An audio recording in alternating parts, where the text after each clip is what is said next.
And spawning in the upper left, in the blue, he is the Frenchman, Stephano.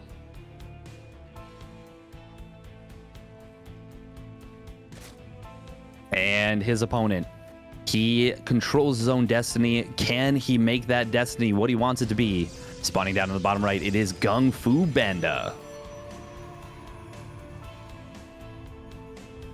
And Steadfast, I'm so disappointed.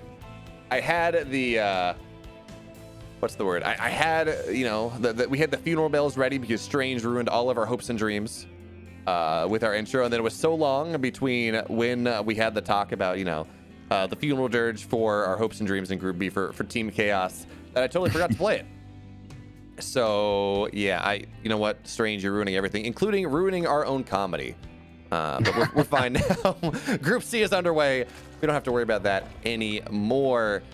And yeah, as you said, you know, GunGFuBanDa's got to win a single map to qualify on into the bracket stage, which is that's a good result for him. I mean, GunGFuBanDa, of course, 2 seasons ago, he 2-0'd Clem, and really both these players here, they've done pretty good. They've done a pretty good job playing against the probably the greatest Terran in Europe. Yeah, it's hard to make that argument against him, even though he has stumbled a tiny bit in the last, you know, very small ways. Clem is still definitely the best Terran player in Europe at this moment. Hero Marine making a strong case, Marine Lord making a strong case as well. But I think people would still agree that Clem is, you know, the strongest Terran in Europe, at least in terms of overall tournament results. It's actually, but yeah. Oh, sorry, go on. You know, it's actually really interesting, right? Because we talk about Clem is the strongest Terran in Europe. Really, I mean, he's incredibly powerful overall. Let's be real here. But really, because he's the only player that can beat Raynor and Cyril. And yeah, Marine Lord, of course, we've seen him actually do consistently over the last year, beat Clem, or at least play him very close. You know, I think back to King of Battles qualifiers where he 2-1 Clem. I think back to last season, and by the way, I'm very sad we don't have this series, but of course it's on the A stream, where Marine Lord 3-2'd Clem in the playoffs. I mean, every other matchup, Clem can be beaten, and we do see him maybe not consistently lose, but consistently be played well by these other top tier players of Europe. But really, it's just that one matchup, that TVZ ascendancy, that makes him be that top player. So with the lack of, honestly, with the lack of Zerg players in group number C, Clem has looked a lot more mortal. And again, we saw Stephano, even as that Zerg player, he had 2 very strong shots at beating Stephano, or beating Clem, after he did win that game number 1. So, you know, I mean, I'm expecting a pretty good series here. Yes, it's a different matchup. Yes, PVZ is its own brand of insanity. But you know, if you can get close to Clem, it means you're pretty good. Yeah, it means you are incredibly good. Stephano already had a pretty decent showing against, I believe it was Spirit earlier in the group. Stephano, he's not, like, for how little he prepares for this stuff, he is still a strong competitor. He came very close to upsetting Spirit, came very close to upsetting Clem, and if those 2 series bounce a different way, we're talking about how it's Stephano competing for a playoff spot right now, and that's huge. That is gigantic, because that would have meant that he took down 2 of the top 4 Terrans in Europe on his way to doing so. I mean, you hear Cyril talk, and well, Soul, but Spirit now is just as good as Clem in that matchup. I mean, he is, of course, Cyril's practice partner there. Now, we should probably talk about this game for a second, because it's going to start to heat up rather soon. We got the Adept build coming on in from GunGFuBanDa, and I believe, yeah, it is the 4-gate version. There is a 3-gate into Robo build that that Joun has been playing around with, where you get up decently timed third base, but that's not this one. It is still a Joun build. All right, we still are going to see the Adepts. We are still going to see the Warp Prism with the Disruptors coming in behind there. And Stephano, he is well prepared. We have the Roach Warren done, Zerglings, Queens. We got the Spine. It is the DRG defense. He's going to be in good stead to make this happen. But, I mean, honestly, GunGFuBanDa is happy about that. He wants to force Roaches and Ravagers and all those things that really cannot split all that well against the Disruptors that are going to come on out. But look what Stephano's doing here, Steadfast. Pretty much his entire standing army is running across the map. Yeah, this is a lot of Zerglings going across the map right now. Going to leave him rather defenseless. If GunGFuBanDa checks in and sees that those Zerglings... Actually, you know what? No, these Zerglings are going to come right in. Disruptor shot will get wasted right there. These Adepts should shade forward, and they will. There is a Spine Crawler in the main base, but he can focus down a lot of drones. And actually, the Spinecrawler doing an excellent job of aggroing the Adept's attacks. Oh, that, and there was a roach in the mineral line as well that just ate like 3 volleys of Adept play. But that's like only. This is a lot of chaos here and a lot of lost mining time for Stephano, to be sure. But these Adepts are not finding all that much value. There we go. Couple Adepts in the main, couple Adepts in the third. This is where we're going to start to see things probably snowball just a little bit. Only 7 workers going down thus far, but there we go. Now we got that target fire in the main base. The spine is doing good damage, but not enough here. But the Zerglings find their way on into the natural here. GunGFuBanDa as well, it looks like. There we go. They're going to get cleaned on up. But, you know, it's 2 workers. It makes this damage slightly more palatable. Slightly. Just a tiny bit, maybe. Yeah, it's not as bad as it was. Initially, I was thinking this was going to be an all-in out of GunGFuBanDa, but he is getting a third base. He's going to be going for Disruptor drops. This is something that I've thought about in PvZ. Should be a staple of PvZ for a long time. I've felt that with a Speed Prism and a couple of Disruptors, you can be so annoying. You attack the Zerg army. You can attack the economy, but just constantly looking for the army is so difficult to deal with for Zerg, especially if the Protoss player can keep the creep spread back. Ooh, and he's going to get... Oh, man, nice split there from Stephano. I feel like it's certainly better to just kill the 1 queen than to damage the 2. But anyways, he will not get much there. Certainly nice splits there from Stephano. But Sidfest, you said you thought this was going to be an all-in, and it wasn't. That's not quite true. Because what GunGFuBanDa is going for here is an all-in, but it's a 3-base all-in. It's not 2-base all-in. He's going to get 2 to 3 Colossus. He's going to get Blink. He's going to get +1. He's going to sit on like 5 gas. And he's going to look to hit with the double Colossus, double Disruptor all in off of those 3 bases. So it's weird to call that an all in, right? You're on 3 bases. You're developing your economy. But it's really a style that doesn't have a lot of legs in this game. It's oh, he's going to get he's going to get the Warp Prism. Oh. That's such a huge loss. Oh my God. GunFu, why? Why did you do that? It was on such low HP. He knew the queens were around. Great move from Stephano, but an absolutely catastrophic blunder from GunGFuBanDa. It looks like he got a couple of depths, I think, into the natural at the same time. We did see 4 workers going down there. Thank you, of course, to Great Game Heart for providing us with that information. But I said, yeah, it's going to be Blink Stalker +1, double Disruptor, double Colossus all in. Well, that only works, Steadfast, if you have your Disruptors. So GunGFuBanDa, he's now forced onto getting that 6th gas. He's forced to actually play this game out a little bit longer. I noticed now we are starting to see extended thermal lance. Now has some plan of taking this game into the mid game, into the late game. And what is Stephano's response? There's only one response. It's the best response. There's a Spire coming on down for Stephano in this game. He's got to get an Infestation Pit too, because you know Hive is nice, but you want to go Mass Robo against a bunch of mutas, Steadfast. That's not the most fun game to play here for the Protoss player. Yeah, not so much unless you get a really, really quick scout on that situation. Now we're going to see GunGFuBanDa going for a push regardless, and he does have still a very scary army even without those Disruptors. Baneling speed is very far away from completing. I like these Adepts looking for just a little bit of creep on the right side. Okay, GunFu's not going to push, right? He's just posturing. He's got to be. I mean, Baneling speed isn't done yet. Stephano's army supply is equal with GunGFuBanDa's, which is always a terrifying thing when a Protoss player is all-inning. I mean, he's stepping forward on a creepy. I gotta imagine this is just, I mean, they're just Blink Stalkers. Yeah, this is just removing creep. He's backing up. I'm like, well, you know, if GunGFuBanDa knows what we know, maybe there's a shot, especially with Baneling speed not being done, but it's not the smart move with the limited information that GunGFuBanDa does have. But now there's no stave execution on these mutas, and we're going to see them get popped up rather soon. 2-1 melee on the ground. We're just going Lingbane Muta in PvZ, and this just means Stephano, he wants to own the map. He wants to just really force his opponent into a base trade scenario and then win, because he has upgraded lings, he has mutas, he has all that fun stuff. But he's not building those mutas just yet. No, he's not. That's a little bit interesting, and maybe seeing this Stalker count, he's thinking to himself, is this the best call? Oh, it's going to be Corruptors, actually. So he's going to go Corruptor Lingbane. That is Corruptor Lingbane Ravager, in fact. This is anachronistic. Well, not, I guess, the Ravagers, but this is super anachronistic here from Stephano. This is a style that he would have played like back in 2013. Oh, the Baneling run by 14 workers. That was gigantic. He just got so much damage done. Now, that being said, Stephano's worker count is only at 66. He is not in the greatest position economically speaking, and going for all these. He's still building corruptors. Okay, no, he's going to go up to 11. Okay. I was like, does he think this is a sky dodge transition? But no, yeah, he's going to stay at 11. There we go. 17 more workers. Wow, 17 drones. Yeah, there we go. Yeah, there we go.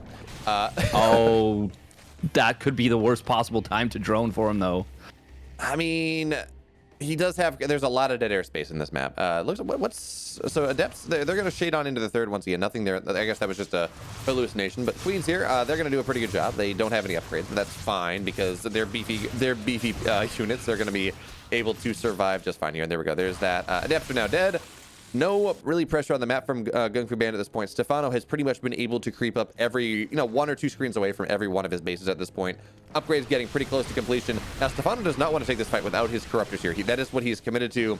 That is how he wants to beat this army. As we were talking about, I mean, this is a style for like early heart of the swarm here. As Banelings look to roll on in. The force fields are not incredible, but they're maybe just good enough here. And now there we go. We have the corruptors target firing down these Colossus. 1 goes down, 2 goes down. The 3rd is going to fall, but is there enough on the ground here for Stephano to beat this ground army?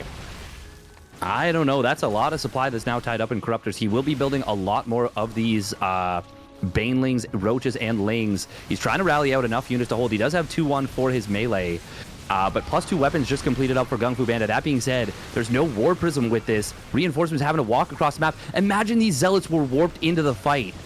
Oh, man, but he is going to try and rally forward. The Banelings obliterate everything, and Stephano, he is going to... Well, actually, hold on. All of his Bane... We're just waiting for the rally here, yeah. Yeah. It is... Even with that, I mean, imagine, you talked about, man, imagine the rally was there. Imagine that Stephano takes that first fight where his corruptors are running on in with his ground army instead of afterwards, because that's what we saw. That's a good point. That army's dead there from GunGFuBanDa. It's really interesting to see, too, because, I've been talking about this a little bit. There we go. That's why you overbuild the corruptors. We're going to see a bunch of storms. No. A bunch of Archons get warped on in, but that's fine. This is going to be a dead base here, even through the shield battery overcharge. Archons are not going to be able to morph in time. There we go. It's a dead base. And honestly, these corruptors are doomed to die at this point anyways. You're not going to build more Colossus while these corruptors are on the field. And there we go. There's the transition. Broodlords are the name of the game.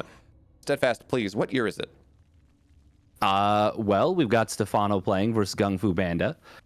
We've got Broodlord Corruptor. We've got Blinkstalker Colossus. We've got, all you need to make it a nice 2015, 2016 game. This is an old school game for sure. This is a game where they didn't get the memo. By the way, watching a group of Corruptors caustic spray down a Nexus's battery overcharge is quite definitely an unstoppable force meeting an immovable object. As a Zerg player, we're not supposed to have any bias in this cast, right? Where I'll just talk about how awesome the games are. But as a Zerg player, seeing something go through shield battery overcharge, it just makes me really happy. Anyway, we will see this Nexus get saved, though. The Archons are getting on top of that. So nice try there, Stephano, but he does have 2 more Corruptors. 2 more Corruptors to finish the job here. And you know what? The Invisible, there's no... where's the detection? Is there a spore? Hey, Overseer. Oh, he just lost 10 drones in the natural, though. That is the... Oh, man. There's nothing worse. You're playing there. You're playing as EVP. You're like, I'm in a great spot. I crushed the army. I'm up on economy. And then the Protoss player says, yeah, okay, I'm desperate here. Let me just pump DTs into every base and Zealots into every base, and hopefully that works out. And that's what we said. I mean, it's been working for GunGFuBanDa just a little bit. He's been able to equalize his economy. He's been able to reestablish his 4th base. His 5th base will go up, as there were just not enough caustic miles to drop that one down. So GunGFuBanDa, he's bought himself a lease on life. And we're going to have to see now whether he's going to be able to pull off the magic that happened in Strange versus a Laser earlier today, where, it was Broodlord Infestor, and Blinkstalker Archon was just able to punch right on through. I'm not so sure. I think the upgrades are a little bit better in comparison for Stephano compared to GunGFuBanDa than it was for Strange versus a Laser, but this is a scary army happening, and the Broodlords are not out yet. No, they are not. I keep hoping that we would see Broodlords morphed in to harass from that position. That's what I honestly was so on board with that. A couple of Banelings are going to get intercepted here. Blip. Archon picking up a bit of XP. Oh, that's a big storm on those lanes. I mean, as good as Stephano has looked through the majority of this game here, this army from GunGFuBanDa is not one that he can easily beat with the storms here, with the Archons, with the Immortals. I mean, this is an extremely an extremely gas expensive army. We do not have any, nothing, really, no infestors, no vipers, nothing to prevent the stalkers. Actually, I'm sorry, there are no stalkers with this army. So much these broodlords are out. Yeah, GunGFuBanDa, he's going to be forced to retreat here because there is literally nothing worse in this game against broodlords than like a mortal charge-led Archon. It's a really rough composition for trying to deal with that. Ooh, bit of an awkward disengage right there from GunGFuBanDa. Cost him an extra Archon. In fact, he's not even paying attention here. He's going to lose a lot of these power units here on the retreat. Nice War Prism Micro right there. Still does lose an Immortal. He picks off a couple of Zerg units on the way out, but that still went very well for Stephano. Like, very well for Stephano. That being said, GunGFuBanDa's economy is actually quite a bit better than Stephano's. Yeah, it's plus 20 workers. That is absolutely. I mean, yeah, okay. Look, if you're playing Roach Ravager, your economy's not going to be as big as it might otherwise be because Ravager Roach is extremely supply expensive. But we're kind of past that now, and I would expect to have seen Stephano go and increase things. Granted, he did lose base, he did lose a lot of workers in that exchange, but now Zergling run by. These are Zerglings with crack. They do have 2-1. They do a great job against everything that are not called DTs, and DTs will get warped in to defend. So not a lot there. GunGFuBanDa, of course, marauding around, and this is where it gets really scary. Broodlords, they're great units. They're extremely powerful in the right conditions, but the one thing they are not is fast. They do not do a good job of rotating around all that well, as the War Prism will find a little bit more value before getting taken down, but Stephano's going to lose another base. He might just lose two. Oh, he will absolutely. Yeah, he does not have enough HP on this. And in fact, we're going to see a blink forward to try and chase some of these units down. We'll be able to get a good number of these workers. On the north side, oh, he's going to get all of them.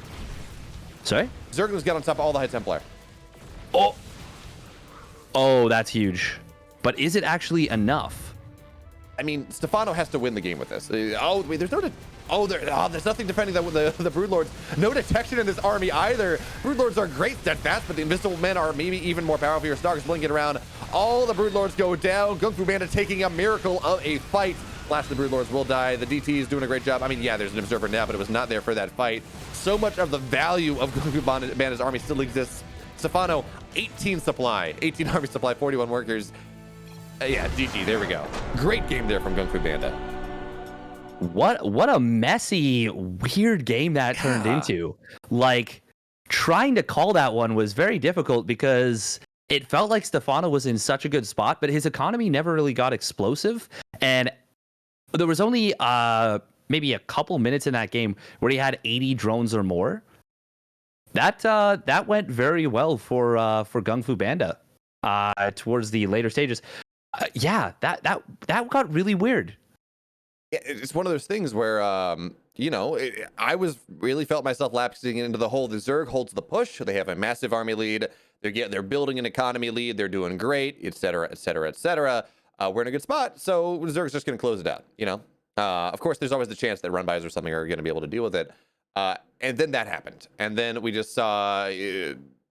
Exactly. I mean, GunGFuBanDa outpositioned Stephano. He killed 2 bases. He got everything, and you're like, oh well, okay, GunGFuBanDa. You know what? Well done. That was a game of micro, of game sense of positioning, and he ripped Stephano around the map, ripped him in half. Yeah.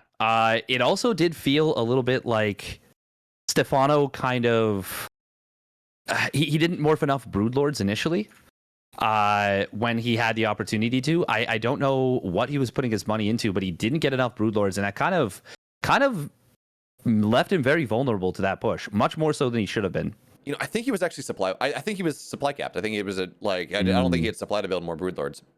But anyways, we're gonna have to see whether Stephano can clean that up. Of course, GunGFuBanDa now has qualified for the playoffs. He has won game number 1, so there is that.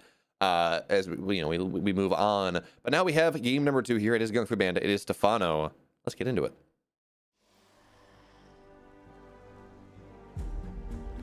In the upper right here, in the red, he's up 1-0 in this series. He's already qualified himself on into the playoffs. But you know what? You win a series, you win some more money. He's gonna try to make this a 2-0. Give it up for GunGFuBanDa.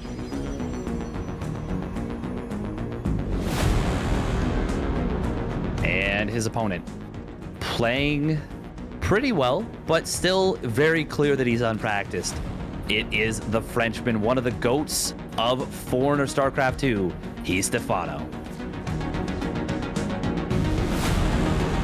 And there was there was a couple things about that were pretty cool. Oh, by the way, we're seeing a delayed gas just a little bit from Stephano, so that's kind of interesting. Yeah, there's some things that we saw that were a little bit funky. So if you are maxed out on supply, you can do the spore crawler trick in order to get more free supply and go over supply. That was a trick that was used a lot in 2016, 2017. Honestly, even really whenever Broodlords were made, in the early stages of even like 2012, 2013. And then there was some other stuff that you could do as well that we didn't see from Stephano.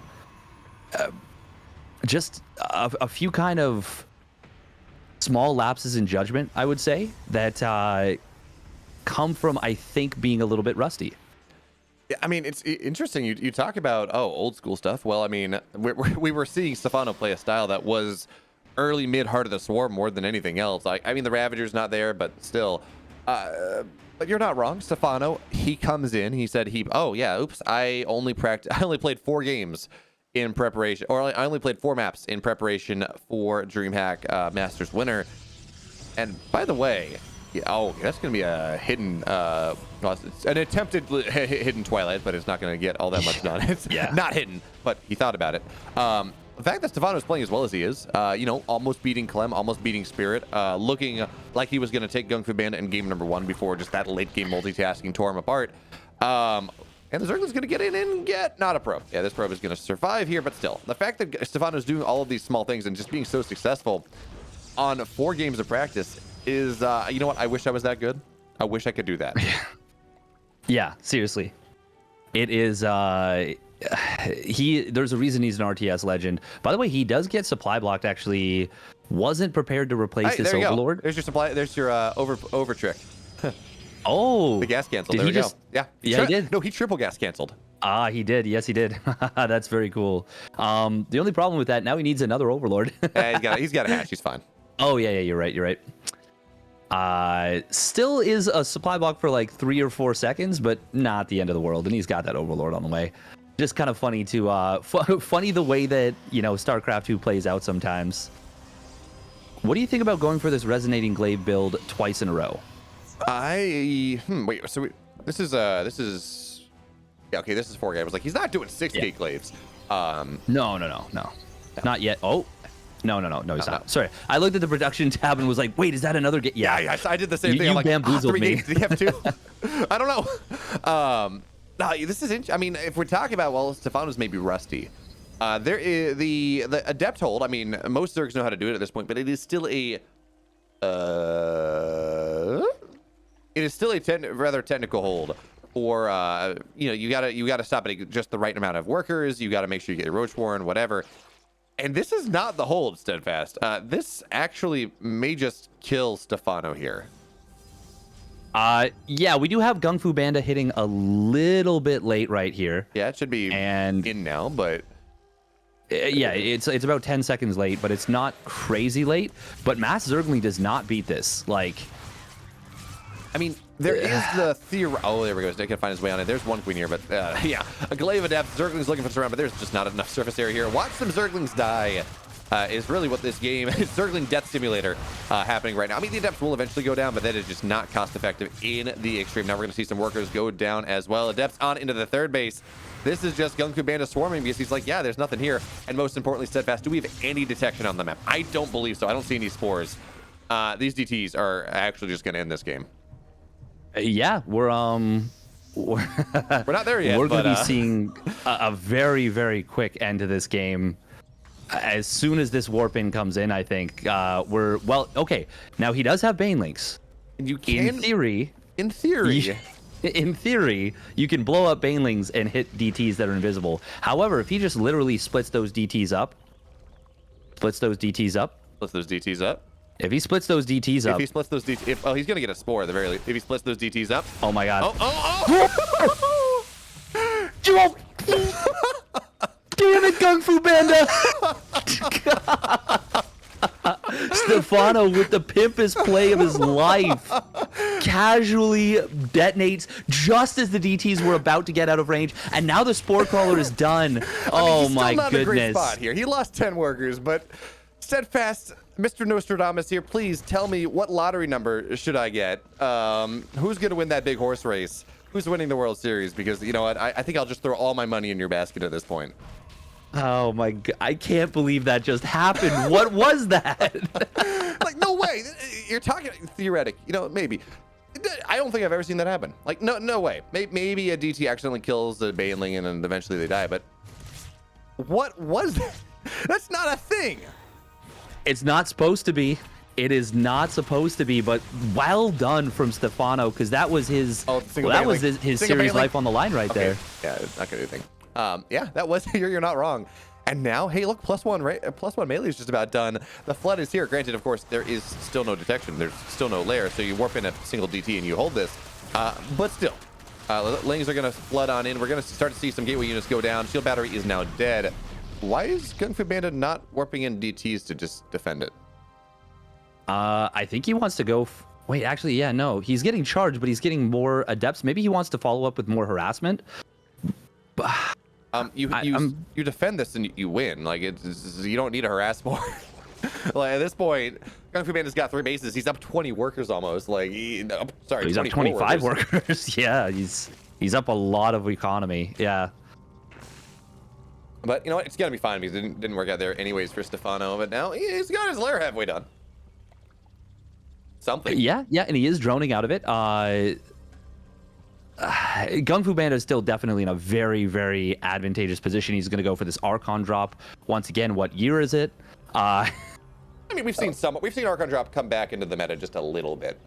At least because Hero came back from the military and then he started doing it. So yes. I guess that's still what year is it? But you know, I've seen it before today, in the last year. Oh yeah. Christiana likes Archon drop as well. Yeah, there's a few players who do. It's cool.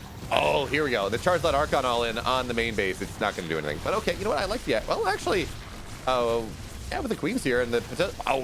don't lose that War Prism there. GunGFuBanDa, don't do it again. This is not going to get anything done. I like the idea. You know, you surprise with a couple Archons, a couple Zealots, and you maybe make something happen. But it's not really going to be all that great. Meanwhile, GunGFuBanDa does have some army on the right side, but it looks like he's running home with it because, well... yeah, there we got Baneling bust on into the natural of GunGFuBanDa Steadfast. Please, can we see that? Wait, I thought I saw Baneling's morphing. No, just Zerglings. Never mind. False alarm. I tried. I thought I knew what was happening, but Steadfast, this cast is proven. I don't know anything. I don't think anyone does at this point. This is this is some very intriguing StarCraft. We have to call it that. We can't call it anything else. This is you may not like it, but this is what peak performance looks like. ESPN the Ocho. Is what's happening here. As the Banelings are going to roll on it, they're going to waddle. They say, you know what? Maybe if you run into me, I'm going to have a really nice time. Oh, Archon drop on the Baneling. Yeah, no, okay, nope. The Archons say, okay, yeah, we'll run into you. I'm looking forward to that nice time, and they have themselves a very nice time. They waddle. They waddle in the blood of their enemies. Tasty. I don't know. I know. This is okay. So Stephano says, okay, fine. You know, this didn't work. Let's go straight into lurkers here because that seems like a way to do it. Steadfast, I don't know what to talk about in this game. I don't think I've ever seen a game like this. I don't think I'm going to see a game like this again. But we do have, looks like, I think Adepts on into that third base. 5 more workers will go down. Hydra's morphing just in time with Roaches as well. But we've GunGFuBanDa on the aggressive as well. I think this is just aggression to defend his 4th base. I don't think he's going to go on creep here all that much. Even though this army... it could probably beat what Stephano has right now.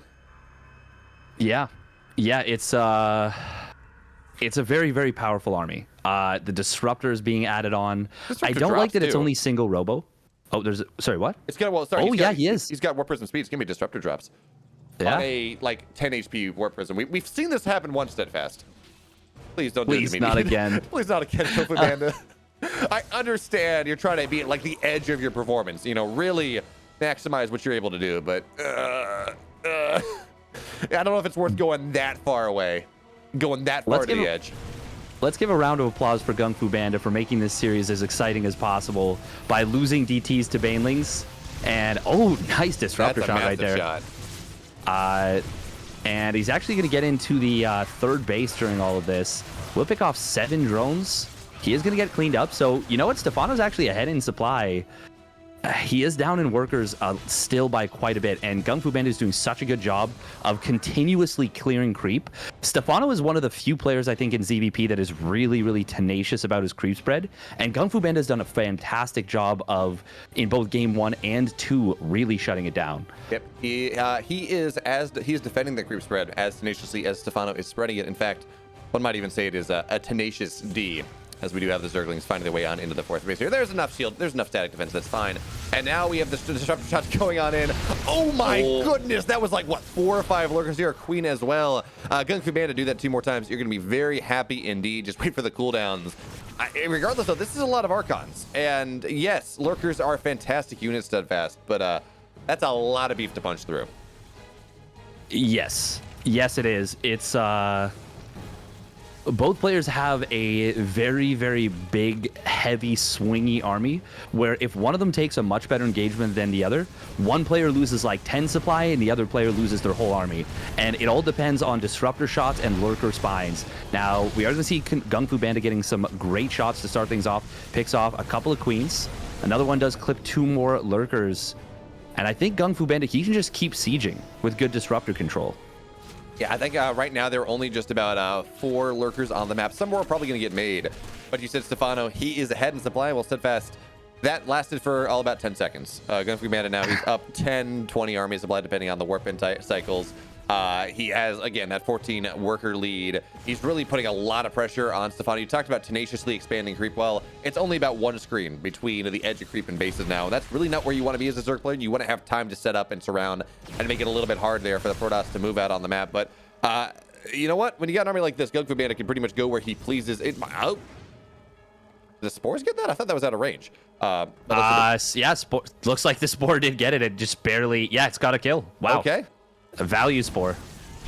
Oh, nice disruptor shot right there. Yeah, GunGFuBanDa is doing such a good job of just keeping Stephano pruned and contained.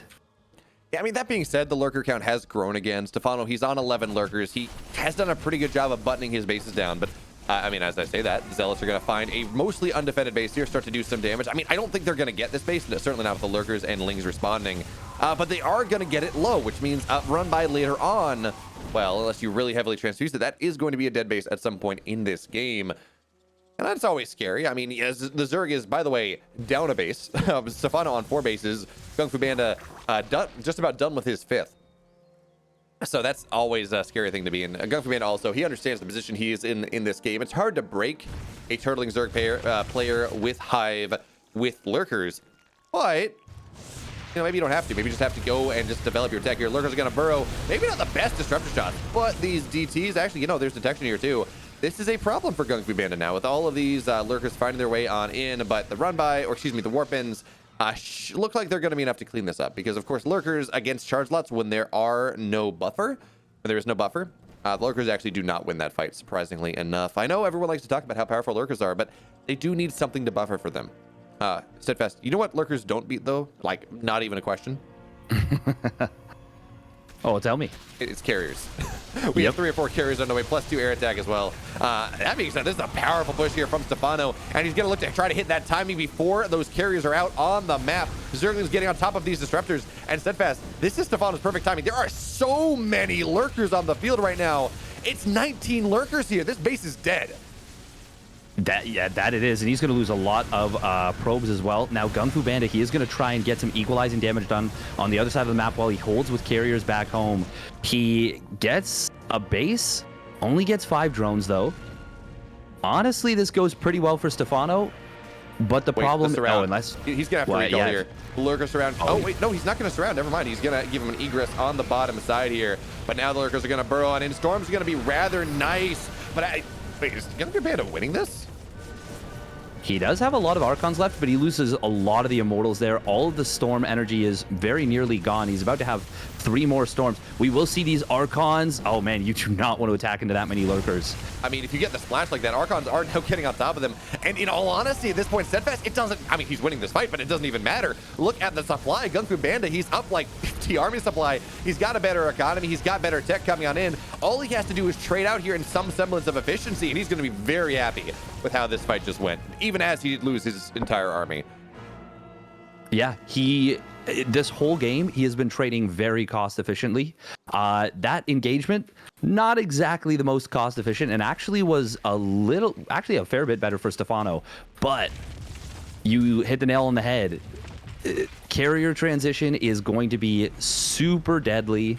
There is +1 carapace for Stephano, and he does have +3 missile on the way. But we've already got +1 air for the carriers, which means there's not going to be any upgrade advantage defensively for the Hydras. There will be... Oh, sorry, go on. Did GunGFuBanDa cancel his +2 air? Because I know that was... I'm pretty sure that was in production longer than it was. Did he cancel that to try to defend his 5th base? That would have been kind of crazy, because it's a pretty small investment relative to what his economy was. So I hope he didn't. I guess maybe it got looped or something. I don't know, but I know that it was like about halfway done. It was about where it is right now when Stephano was trying to break his way on into that, well, into the 5th base, 4th base, whatever you want to call it. And now the carriers are out, and we have some number of Hydras. We have, Steadfast, we have less Hydras than we have carriers. That's not a good position to be in. No, it's not a great position. We will see Stephano moving up the ramp on this this 4th base, I guess now. It's originally the 5th base, but it turns into the 4th base as the other base dies. But now we're going to see a lot of drones. Oh, the storm killing off all those drones. And it doesn't really matter that much, but if Stephano were to be able to hold somehow, he's taking such a huge hit to his economy. That being said, he's doing a lot of damage to GunGFuBanDa's economy, but there's just nothing you can do about those carriers. It's just, yeah, there's nothing you can do. +2 carrier timing, it's a scary one. Now, Steadfast, yeah, there's nothing here. There's no anti-air. Steadfast, I figured this game out. I got it. As GunGFuBanDa going to take game 3, going to make sure that he takes this series 2-0.